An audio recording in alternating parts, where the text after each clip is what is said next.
Racing action from around the Twin Tiers, a special guest here at Chubby's Sports Bar, and a look ahead at the sale in 6 hours of the Glen.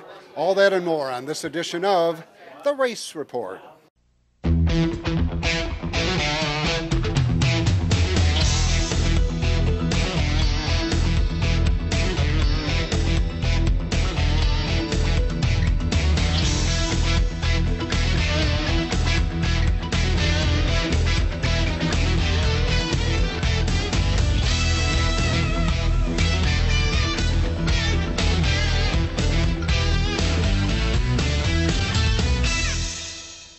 Hi everyone and welcome to another edition of the Race Report. I'm Ron Hills.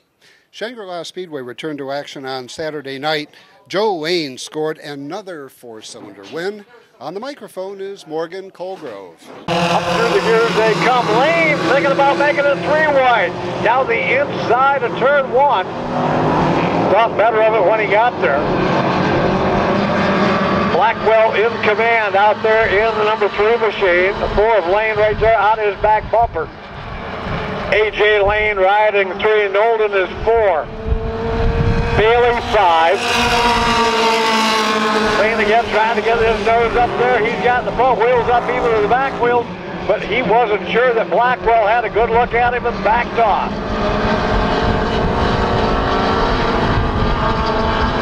Blackwell right down to the bottom of the speedway. Gets a good run through 3 and 4. Lane, hard left turn. He'll pick up and try to get down inside of the black number 3. That time Blackwell gave him room.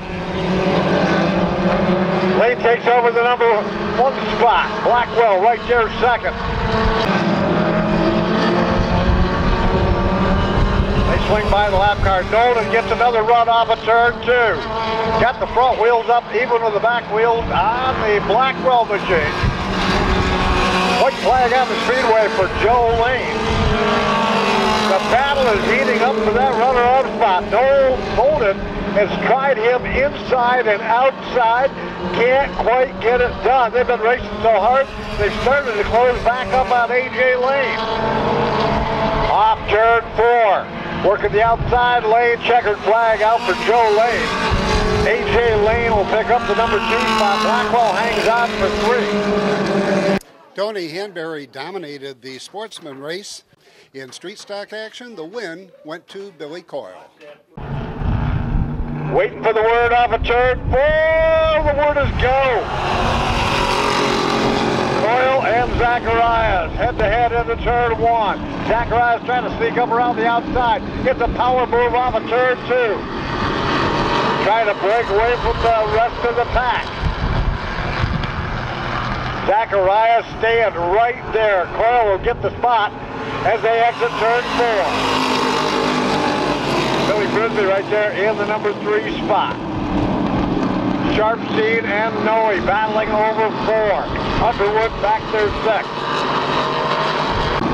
Noe had to climb on the binders and head for the outside. Things got a little heated up there, that 2nd, 3rd, and 4th spot. Frisbee a good run off of turn 4. He's up alongside of Zacharias.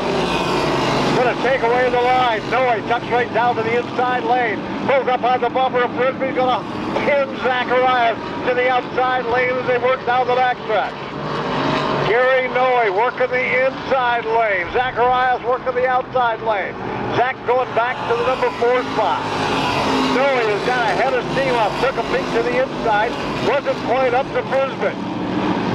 Drop back in line off of turn 2. Coyle so far not being headed, but Frisbee is trying to close in. Gary Noe running right in his tire tracks.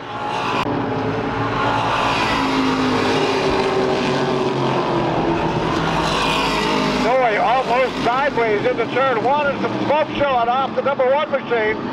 He takes it to the outside. Zacharias down inside. Noe still ahead, full head of steam. But as he exits turn 4, he's way outside and showing some smoke.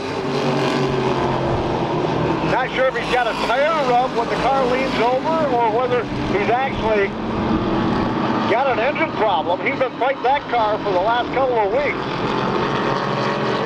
Frisbee jumped right up on the back bumper of Coyle. Zacharias, hard left turn, tries to come alongside of Noe. Noe is definitely fast, but running the outside lane. Frisbee now takes a look to the outside for that top spot. Nothing doing there. Tucked back in line. Lap traffic coming.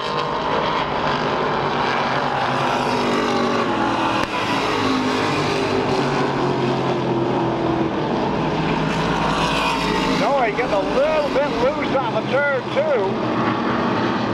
Zacharias couldn't capitalize. Leaders swing by the lap machine. Frisbee unable to use a lap car for a pick. Has to settle for second in the line. Takes a peek down the inside. Coyle swings it to the outside, but Coyle is getting a launch off turn two. Pulls out a car length advantage. Frisbee right back to him at 3 and 4. Gary Noe holding off Zacharias for that number 3 spot. Zacharias may be just a tick quicker, but not quick enough to get alongside to make the pass. Two-car battles going on right there together. Zacharias, hard left turn, down to the inside. Noe fights him off into turn 1. Zacharias won't give up. He's right there on the back quarter panel. Trying to bring it up wheel to wheel with that white number 1 Aero Coupe. Noe running the car a little free, working the outside lane. Zacharias another run up the inside. Noe gives him room in turn 1. Wheel to wheel through turns 1 and 2. Zacharias gets the advantage off of turn 2. Noe back to 4.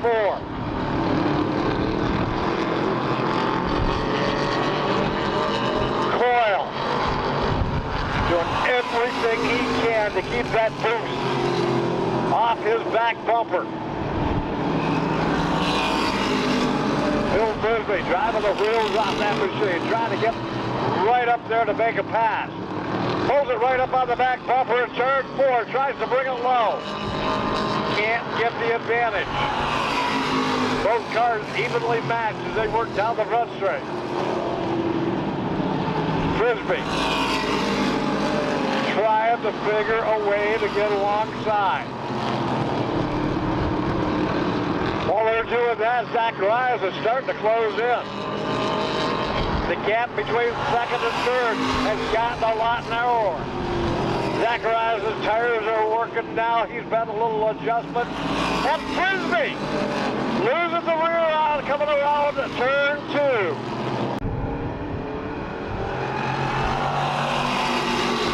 R.J. Zacharias got a hard charge up the outside, trying to make the power move. Stays dead even with Billy Coyle on the turn 2. Wheel-to-wheel run down the backstretch. Zacharias takes it in deep down at turn 3. Coyle can't let the car sail out, but he does a perfect exit at turn 4. He's got back all alone in the top spot.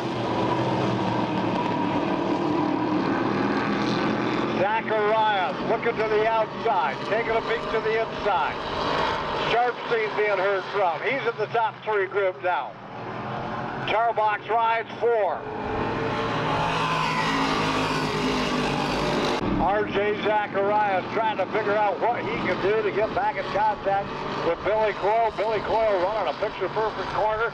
He knows what he's got to do to come off of turn 4. Wiggles just a little bit, but he's going to pick up the win. Zacharias takes the number 2 spot. This week's featured driver is standing by. We'll hear from Travis Smith when the race report continues.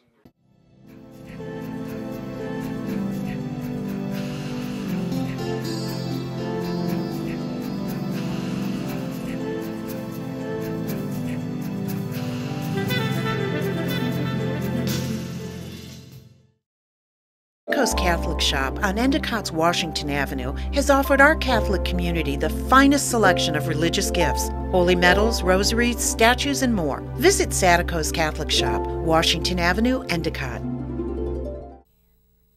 Unicorn Electronics in the Valley Plaza, Johnson City has the best pricing and selection of audio, video, and computer cables in the area. Don't spend a fortune on that HDMI cable for your new HD TV or Blu-ray player. Unicorn Electronics has quality cables in the lengths you need at a price you can afford. Expanding your network, Unicorn has the patch cables and accessories to make it happen. When you need to connect, think Unicorn Electronics in the Valley Plaza, Johnson City. 30 years of satisfied customers. That's the proud history of Brush and Pallet Auto in Candor. We have a large selection of cars, trucks, and SUVs. Here is this week's Car of the Week. We'll give you a $1,000 minimum trade-in, and we have financing options to fit your needs, including a first-time buyers program. Think you can't afford it? We think you can.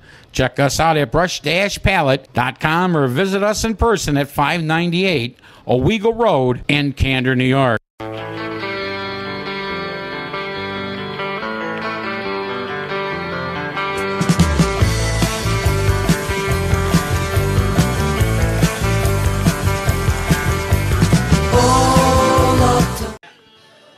Okay, we're here at the Chubby Sports Bar in Johnson City, New York. I have the opportunity to speak with sportsman driver of the 33T, Travis Smith, who runs around the area in the open sportsman division. Travis, how did you get started in this great sport of auto racing? Just kind of was in the family as a kid. We went to Shangri-La Speedway every Saturday night. Kind of watched Randy Hedger every week. He's moved on to NASCAR now and wouldn't know who I am. But every week we went and with my dad and had to sit in the car after the races as a real young kid, and just been kind of in my blood, and didn't get a chance to start racing until 3 years ago. Just didn't have the financial means to do it, but I've always been a race fan. I've always helped out other teams and just wanted to get behind the seat, and finally got after it. Well, that's good. Now, I know when you first started in the sportsman division, you started with a crate motor. Now that you're running the open motor, can you tell some of the fans out there in our audience what the difference is between the crate and the open and how the car actually handles? Yeah, I think the crate is a great class, and it's a great place to learn, especially for me. It was a great place to learn, but the major difference is with the crate car, you really have to keep the car freed up, and you have to keep it so you can roll through the corners because you are down so much horsepower. And then when you're talking these open cars, you can tighten them up quite a bit because you can run more gear and turn a lot more RPMs. So you got a lot more freedom with the open car. The crate cars are a lot easier to drive if you get them loosened up and freed up enough. But that's the major differences is setup, and with these open cars, you got to have some good throttle control and know what you're doing there. Well, it's good to know, that's for sure. The next question, I guess, I'll have for all the audience is, well, basically, tell them how your season has actually been going so far. Yeah, over the winter, we had an opportunity to upgrade from our 09 Troyer to a 2014 TO that only had 7 or 8 races on it. So it had all the best of the best parts and everything. So we upgraded to that. We had our Troyer working really, really good. We switched to this TO car, and we've got speed, but we're lacking a little bit of luck here and there, and we've missed it a couple nights and had some bad luck here and there. But we've got some seconds and some thirds. Hopefully we're close. Well, like I said, once you start going, you start making some changes, and you think you got it, you're on the right track. And like I said, luck certainly plays a big part of this game too. You always have to be at the right place at the right time. No question. So now, as we move along, I know this could be a tougher question for you, but what is like the low light in your racing? What's the highlight in your racing so far? It's really not that hard to. Last year we started out with the open deal, and I think I was running third last year, and I was up in the points pretty high midway through the season, and I was having a good run going. Coming to the checkered, we actually broke that motor, and we were down for 3 weeks, and luckily enough I had a friend let me borrow a car for 3 weeks, but that was tough financially and everything else, but that's part of the sport. But yeah, so far that's probably the low light. So what's the highlight? The highlight was probably my first win. There's two. There's two. The first one was probably my first win at Thunder Mountain in a crate car against the open cars my first season. And And last year we won the Wade Decker Memorial, drew the worst number out of the bucket, and just had a great car that night, and ended up winning that race. Well, there's certainly a couple good highlights, and no question, and hopefully you'll have many more to come.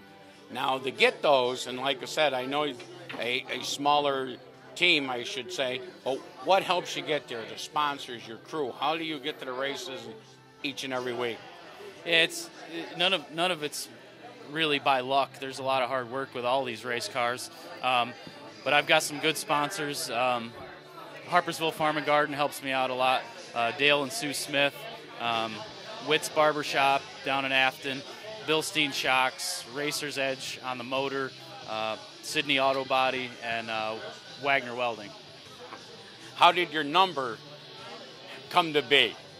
Yeah, as I was saying earlier in the interview, I spent every Saturday night at Shangri-La Speedway, and was always watching Randy Hedger and Religion every week. I went down as a kid and got in the car and got to hang out, and his number was 33, and I just said if I ever raced, that would be my number for sure. So that's pretty much where it came from. I liked the way he drove. He drove smooth, he drove clean, and won races. And I assume the T is for Travis?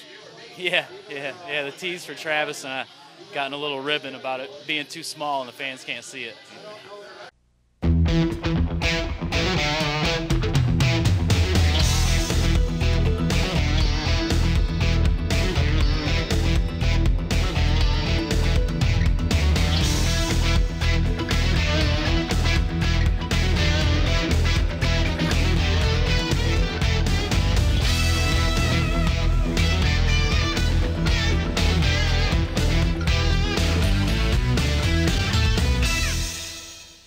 30 years of satisfied customers. That's the proud history of Brush and Pallet Auto and Candor. We have a large selection of cars, trucks, and SUVs. Here is this week's Car of the Week. We'll give you a $1,000 minimum trade-in, and we have financing options to fit your needs, including a first-time buyers program. Think you can't afford it? We think you can. Check us out at brush-pallet.com or visit us in person at 598 Owego Road in Candor, New York. Foundation alert! Foundation alert! Pick me! We don't badmouth the competition. Huh? We just beat them in price, quality, and customer service. Hi, this is Craig Moss with KRM Foundation Repair. If you got water in the basements, cracked or flaking foundations, foundation walls that are falling in, call us for a free estimate today. We're KRM Foundation Repair. Good as any, better than some. Bye-bye. Satico's Catholic Shop on Endicott's Washington Avenue has offered our Catholic community the finest selection of religious gifts, holy medals, rosaries, statues, and more. Visit Satico's Catholic Shop, Washington Avenue, Endicott. 98.1 The Hawk, Binghamton's hot new country. Number 1 for 20 in a row. I'm Blake Shelton. But it sure be cool if you did. Hi, this is Toby Keith. Soldier. Binghamton's hot new country. 98.1 The Hawk.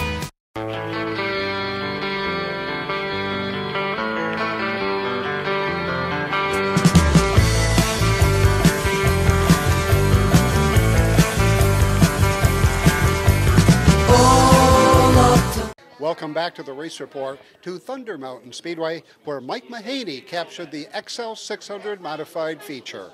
Stephen Deinhardt took the week off, leaving Jonathan Carpenter the favorite to win, or was he?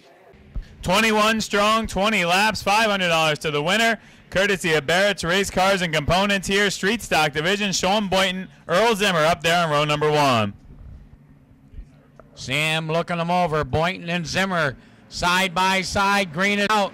Boynton on the inside. Look at John Cooper Jr. sliding through there.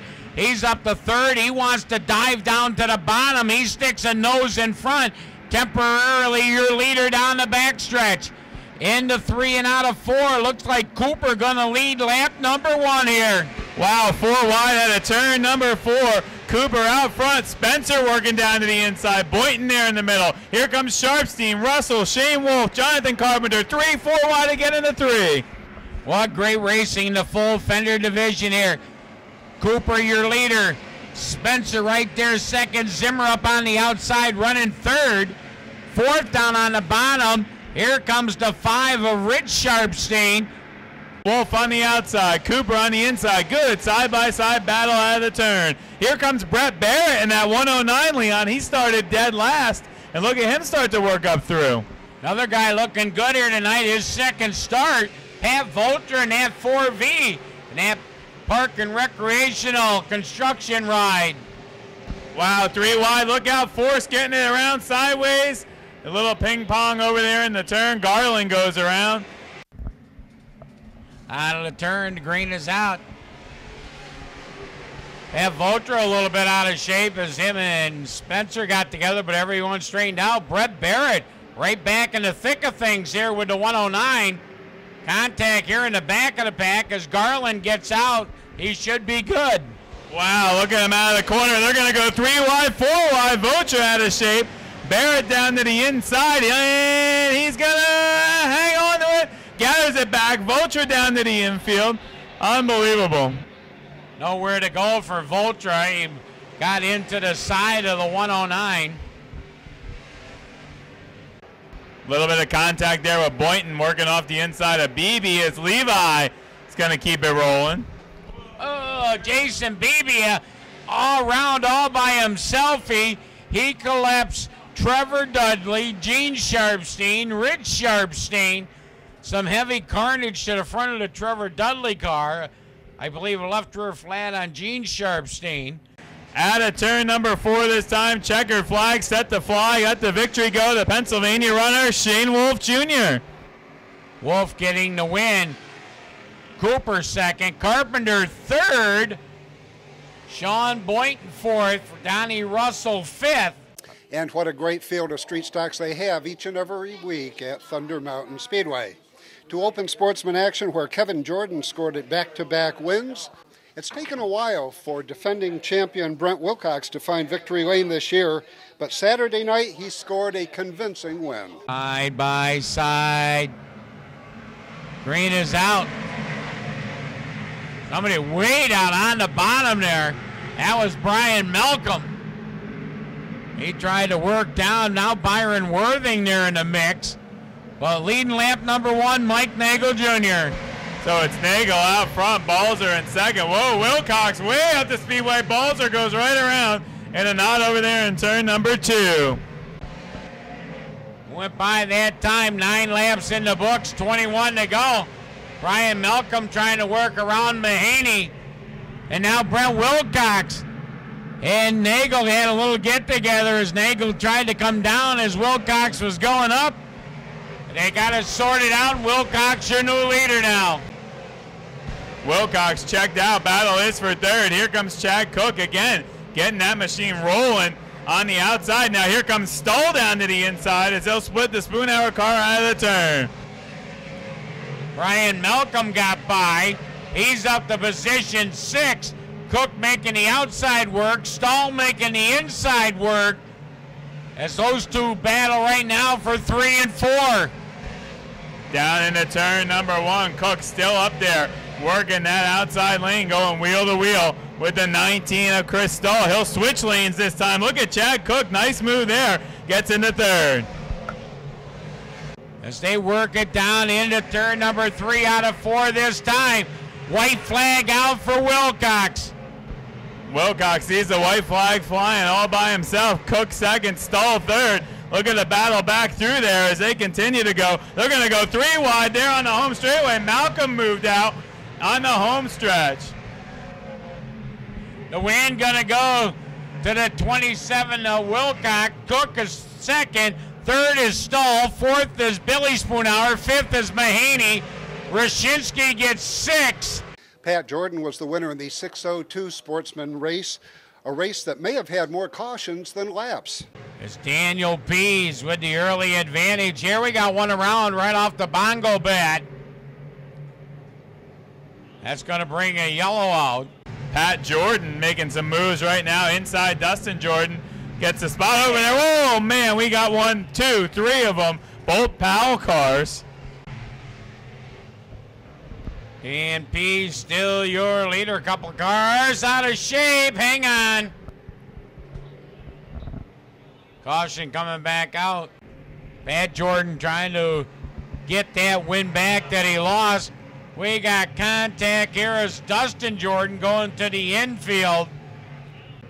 Pat Jordan's number 25 as they come around here and click off lap 8. Count them. Hang on, Mummy! Got the side of the record as Dan Pease and Brian Mady.